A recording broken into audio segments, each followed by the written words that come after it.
All right, guys, my guest today is UFC middleweight Eryk Anders. He will headline his first UFC event, taking on the former UFC champion Lyoto Machida February 3rd at UFC Fight Night 125 in Belem, Brazil. Eryk, what's going on, my man? How you been? I'm doing awesome, man. Just got home from a night of training and ready to get something to eat and take it to bed. Absolutely, absolutely. So, what's been going on, man? Just a few weeks out. How you feeling? Man, I feel great. Made some changes to the training regimen. Um, Diet's going well, weight's looking good, energy's feeling good. So feeling really confident and really good about this fight. Perfect. Well, congrats on that win over Perez. We haven't had a chance to talk since then. Did everything go according to plan for you? Yeah, my plan and my objective is to always go out there and get a finish. But man, he's a tough guy and he can certainly take it. I hit him with everything but the kitchen sink, and he kept coming for more. So it'd be like that sometimes. And got a pretty decisive victory, unanimous decision. So not too upset about my performance, but would have liked to have gotten the finish. What did you pull from that performance? What would you like to improve upon? Um, uh, maybe when I get him on the ground, land more strikes. I think there were a few times where, when we were on the ground, I could have finished him with some ground and pound, or maybe went for a submission or so. But kind of let him off the hook a little bit. Okay, nice. How was the trip to Brazil? I know you told me it was going to be a bit of a vacation for you and your wife.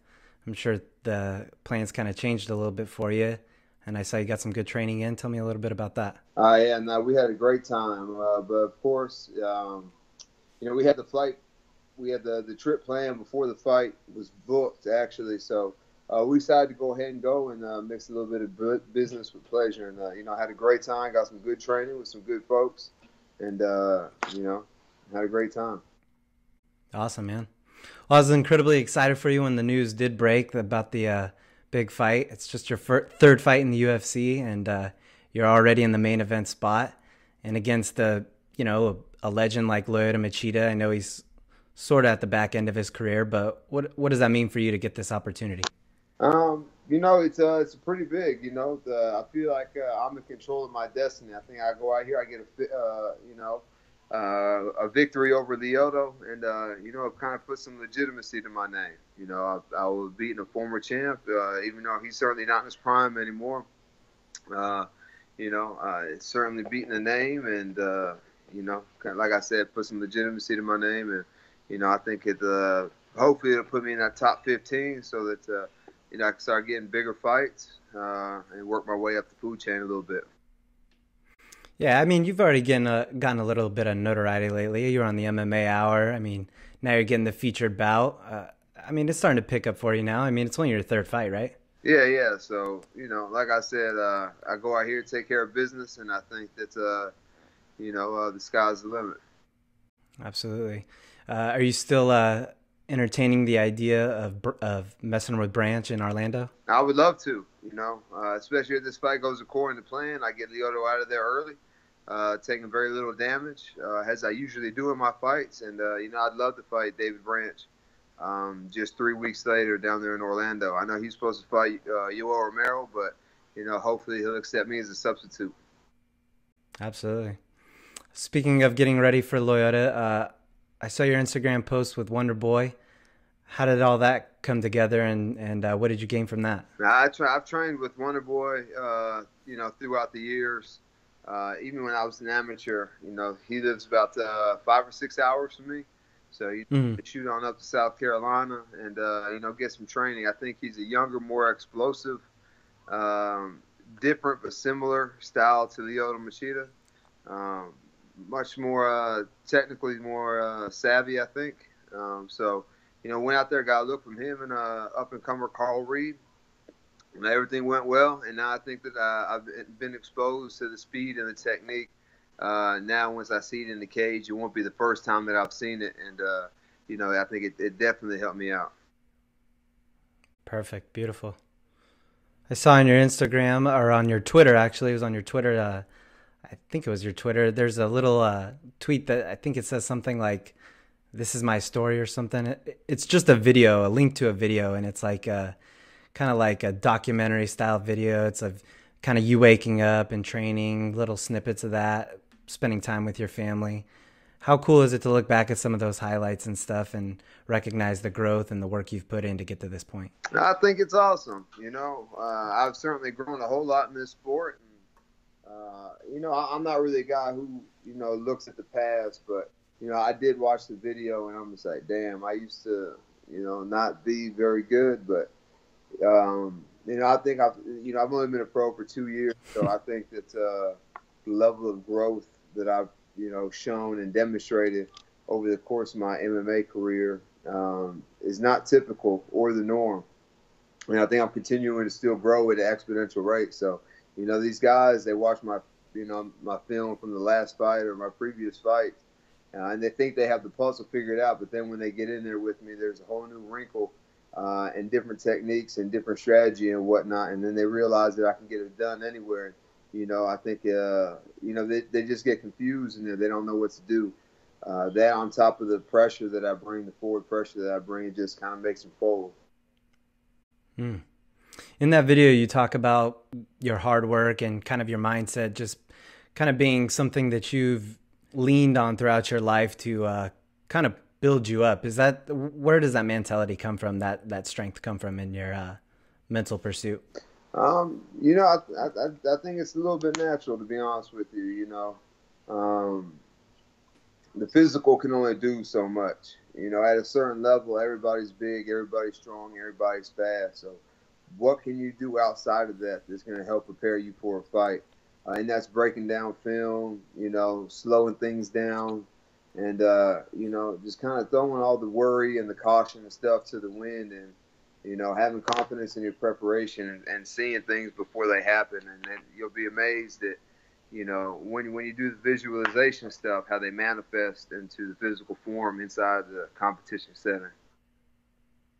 Do you do a lot of that visual manifesting to make all this happen, do you think? Yeah, absolutely, man. There have been several times in fights where, I will have seen this, a certain like combination or, certain things happen. Maybe not necessarily the whole fight, but, little pieces of a fight, in a dream, or, I'm just sitting in the bed in the afternoon, just kind of thinking and hanging out, chilling and whatnot.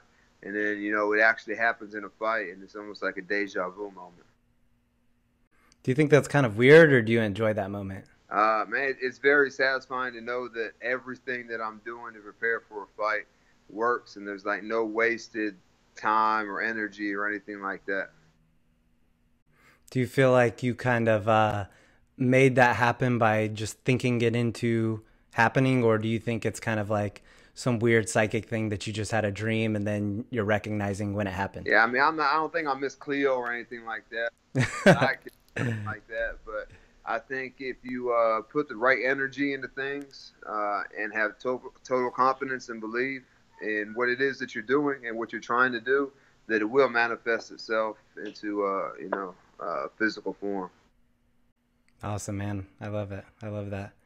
So if you get the big win over Machida, like we talked about, and then possibly somebody like Branch, I mean, you're cooking with peanut oil at that point. What's next for you if you get that road going? Man, I don't plan too far ahead because you never know how things are going to go. Who's going to say yes, who's going to say no, who the UFC is going to throw at you next. But, if that David Branch fight doesn't happen, then, I'd love to go fight in London, a little bit later in March, just to go hang out, be in London. It really doesn't matter who. I enjoy fighting. I enjoy quick turnarounds. So I'd love to go have some fish and chips down in the down in London. Yeah, you like to travel a little bit, right? Yeah, I love it. And I just think it's cool to go out and experience different culture and different ways of life and absorb that and kind of put that in your back pocket. Absolutely. So where do you think you'll be at the end of 2018? We're just starting out. Where do you think you'll be at the end of the year? If everything goes according to plan, I get the fights that I want when I want. or I fight as many times. I want to fight 4 or 5 times, between 4 and 6 times in 2018. So, I think I go out there, I take care of business, and win all the fights. I should be in title contention by the end of the year. I love it. Title contention, huh? I love it, man. Yeah, that's fun. So I see you got your Infinite CBD hoodie on or sweater on. Yeah. I saw some shirts on your Instagram too. Where can I and some of your fans pick up one of your shirts? Yeah, they'll be available online on Friday. You can go to infinitecbd.com and check them out. Get your size. They even got rash guards if you do the jiu-jitsu thing and like to roll around and whatnot, or if you're just looking to go for a run or whatever, catch a workout. We got it all. So you can go on there, pick your size, and help rep your boy. Oh, I love it. We talked about your CBD sponsor last time we talked, Infinite CBD out of Colorado, right? Yep. Mm-hmm. Okay, so not only are they doing the CBD thing with you now, you're getting into a little bit of clothing stuff with them, I see, huh? Yeah. So we made the shirts for my fight, as we usually do. I get a shirt made for all my fights, but they came with the concept and whatnot, and it's what they wanted to do. So it looked good, and they were kind of the guys behind the scenes. So I made it happen, and really pleased with the way they look. They do look good. I like them. Show everybody. Can you lift your shirt up a little bit so everybody can see them? Yeah, there you go. Boom, good boy. Yeah. I like it. Yeah. They look good. So this will be the first fight you get to use your CBD stuff all the way through the camp, right? Yeah, for sure. How much do you think you'll benefit from that, being able to use that all the way through? Man, CBD's been shown to help with recovery, help with blood sugar levels and insulin levels and whatnot. So, I think it'll make cutting weight a bit easier. My body certainly feels better. There's also joint creams and stuff like that they make, and so I can get the massages with the creams and whatnot. So, man, there's just a lot of stuff that they make, and it has a lot of health benefits. So I think that I'll benefit a great deal by using the CBD. Man, hemp is an amazing plant, right? Yeah. The way it was explained to me is hemp used to, be a feral plant, just all out in the wild and whatnot, and then, the deer would eat the hemp, we would eat the deer, and then so we would actually have, the hemp and the CBD and stuff in our system. And now that they try to outlaw hemp, we don't have it in our system anymore. And as a result of such, cancer rates and Alzheimer's and dementia and all these kind of rates, the diseases and stuff, have shot through the roof. So the research is there to back all that up. So I think that they may want to rethink that. It seems like you have a lot of knowledge. Do you get a lot of questions about being sponsored by a CBD oil company, being that you're an athlete? I mean, I know there's kind of a lot of misconceptions about CBD oils and that they might be, getting you high or be from pot or marijuana. Do you get a lot of questions? Yeah, absolutely. And if a company wants to sponsor me, especially one, like I didn't even know what CBD was until they approached me. So, I had a bunch of questions myself that I needed answered before it was something that I could get behind myself. So, looked at the research, saw the reviews and stuff that was that was written about it. And, it's legit. I use it, and, it certainly helps me and other people that, I've given samples and stuff to and that I have talked to that use it. So, it's for real. I mean, you wouldn't be backing up something you don't believe in. Yeah, right? I don't want to rep something that, in 5 years is like, oh, everybody who you see at CBD is keeling over from tumors and so Right. I definitely had to do my research before it was something I got behind, and I'm glad I did. Awesome, man. Well, Eryk, it's been inspiring stuff as always, my man. I love talking to you.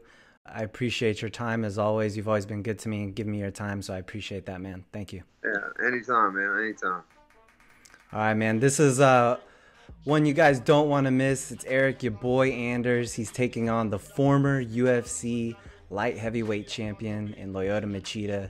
That's on February 3rd at UFC Fight Night 125. Like I said, guys, don't miss that one.